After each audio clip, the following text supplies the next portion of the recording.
Well, howdy folks, Hellcorrects here, and welcome to Mercenary Thoughts from the Inner Sphere, year 39 of the Inner Sphere, episode 95. And today we're going to be talking about the Rommel Patton Tanks.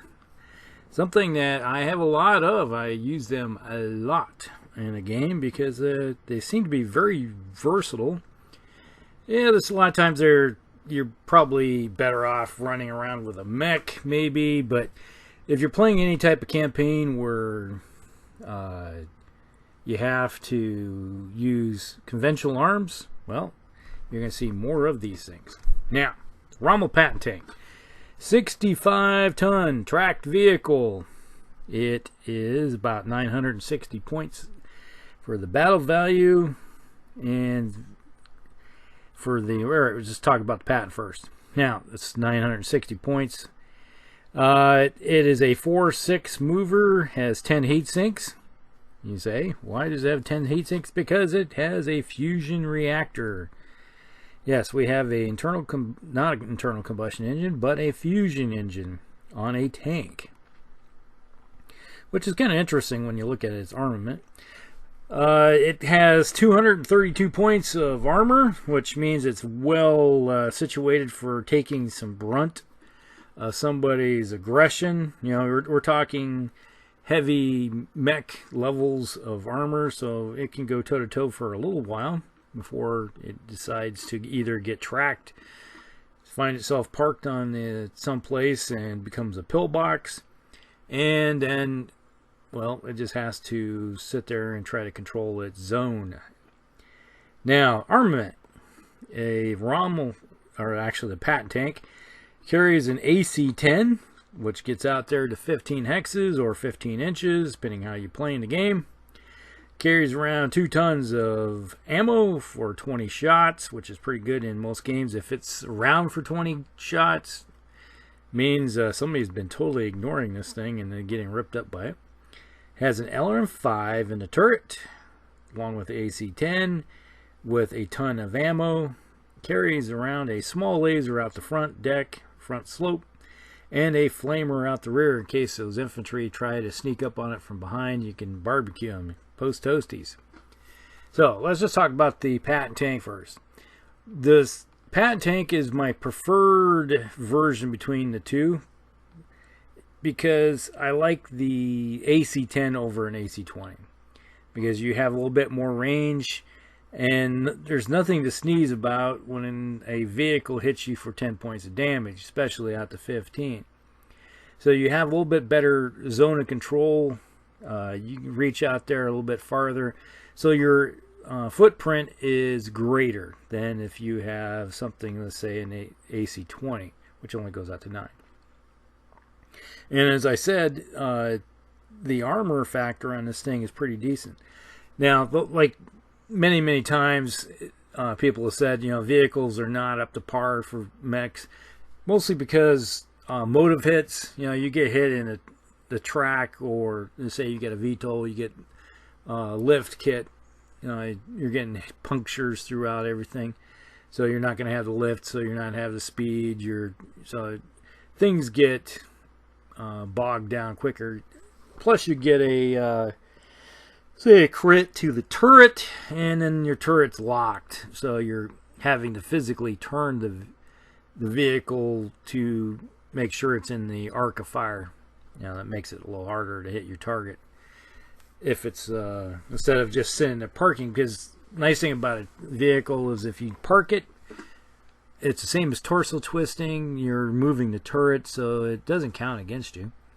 So you can find yourself parked in some nice little terrain spot and then just rain death on somebody.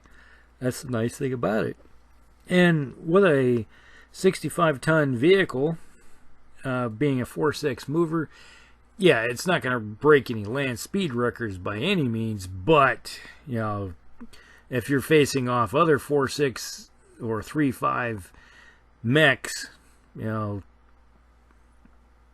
you're going to do halfway decently. You can displace about as fast as they can. So you kind of mirror image your opponent. And if you're playing a lot of games where you're playing in more open terrain where you're having to shoot farther, the Patton tank is a tank for you. All right. So, okay. So, put things in perspective there. Now let's go on and look at the other one. The Rommel tank. Or the Rommel tank, another 65 tonner. It's a 4.6. It has a fusion reactor on board. Now the difference between the two of them is this. All right. Armor factor is only 176. So you're looking at a big difference in armor factor, mostly because you got 14.5 versus 11, so 3.5 tons more or less armor on one of them, all because of this little system. The armament that's stuck in the turret, you have an AC-20, which is 14 tons. Okay, 14 tons versus the 12 tons. So this little comparison here. So there's 2 tons difference. It has to come from someplace. So you're robbing the Peter to pay Paul type thing. So you just ripped off 2 more tons of armor to put a bigger gun on. It carries around 4 tons of ammunition for it versus 2 tons. So right there, you're looking at 4 tons difference. So 4 tons difference has to come from someplace, and you already notice that 3.5 tons difference in your armor factor. Now it still carries an LRM-5 and a ton of ammo with it in the turret, and it only has a small laser versus the Patton, which also has a flamer stick out the back side. Okay, so and it's like one of those deals where you're robbing all kinds of equipment off one vehicle to make it go around and shoot this big ass cannon. Now, when you're looking at it in the aspect of, if you're looking at wanting to fight, if you spend a lot of time in it, let's say city fighting and up close and personal, where ranges are almost point blank range, okay, the Rommels actually might be better for you, because you're now looking at something that as soon as they come around the corner, they're going to get hit by an AC-20 if you're lucky to hit with it. And it's the same thing with the AC-10. You get one shot with either, and your odds are probably a little bit better at longer ranges to hit with the AC-10 versus the AC-20.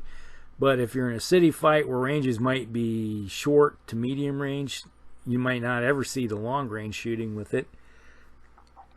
The hit modifiers might be the same. So if you know you're going to fight a city fight, the Rommel might be the thing to take. Okay, so you hit somebody with an AC-20, they're going to know it.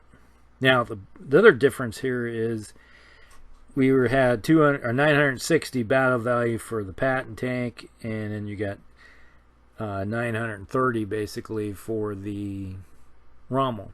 So you're 30 points cheaper.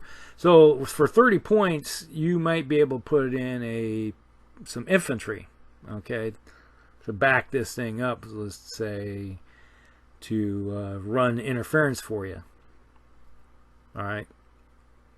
So you could be looking at a few extra, taking those points and throw them someplace else. And if you're using conventional arms, infantry might be the way to go. Or if you have a platoon of these things, it might be enough to get you some really decent infantry. Okay, so that's kind of how you look at them. So if you're looking at more open terrain type of conflicts, and that's what you spend most of your time, the Patton might be the better way to go, because I prefer, if I'm going to be shooting at longer ranges, I'd rather have something that can shoot out there and hit something. Now, if you are unlucky enough to suddenly get hit with some motive hits and you become a pillbox, the Patton at least has a little larger footprint, so they'd have to either kill you or figure out a way to avoid you completely. And even if they try to avoid you, you still got that you can fire indirect with that LRM-5 with either one of them. That's a nice thing. Yeah, odds are you're only going to, if you do hit, you're going to do 3 points of damage. But that could be the difference between hitting somebody with a 3-point shot and hitting them in the center torso with a chance of critical. And then punching a hole because some tech forgot to close up a hatch or something of that nature. That's kind of how we always look at it when you get a chance of critical, like rolling the old snake eyes. And unless you play the game where optional rules where you have the floating snake eyes, so all right, chance critical, get a chance critical, and then you just roll randomly to see where it goes. So it could be in an arm or even a head for that matter. So that's kind of an option you could do. But the other interesting thing is that the Patton is able to handle infantry in a better way. Because if you got an infantry squad comes up on you, you could always turn your tank around and hit them with the flamer and roast a few infantry out. Or if you're playing in a city fight, for that matter, back the vehicle up towards a building, unload the flamer into the building, and then shoot the cannon someplace else in the LRM down like a long-range street fight or something of that nature. So, and that way the Pattons can help be a little more helpful rooting out infantry out of buildings versus the Rommel. So in the long run, I have a tendency to just run with the Patton more often because it like you said, it suits my style. You know, everybody has their play style that they prefer to play with or they like using. Some individuals like to run nothing but AC-20s. That's all they're going to have. They want their entire force to be nothing but AC-20s. I played against those kind of people before. You look at it and go, okay, I just know how far out I have to stay and just beat the heck out of them for a longer period of time before we get in close. Or others, you know, they love nothing but missile boats. And all right, now there is a few variants. There's the Republic. They reverse engineered the Rommel Patton tanks and they've converted it to an internal combustion engine. They call it the Axle Mark 1 and 2. These vehicles mounted machine guns in place of lasers, but the LRM system is upgraded to a 10 rack. The Mark 1 carries 240 missiles and adds a second machine gun to the turret, while the Mark 2 carries only 120 but is armed with a flamer. Alright, so that sounds like an interesting thing you could also do. Is I've seen like my brother one time, he took some Rommel Patton tanks and downgraded them to AC-5s and then upgraded the LRMs to nothing but, I think it was 10s and 15s or something like that. So he could shoot farther down range and do more indirect and punch holes in people from longer distances. That's an option. So you're looking at 18 and 21 type of zone. And another thing is if you wanted to, you could convert that flamer and small laser into a machine gun on the Patton. And then, but the other problem is that when you look at you can't really do it with Rommel without stealing another ton of, or half a ton of armor off that thing to be able to put a machine gun instead of the small laser. So it's things to think about. It's whatever you feel like you want to do, because I do know that a machine gun, you know, the flamer and the machine gun have the same range. So if you want to kill infantry a little bit, have a better shot of killing infantry, machine guns probably your better shot at it. But kind of like the idea of being able to roast buildings and start fires and all that fun stuff. So that's pretty much it for those two vehicles in a nutshell. Have you ever used them on the battlefield? put your information down. I always enjoy everybody's little stories because everybody has a different take. I might put a video up, somebody says, hey, I love this vehicle or hate this vehicle, and then how they use them, because everybody has a different way.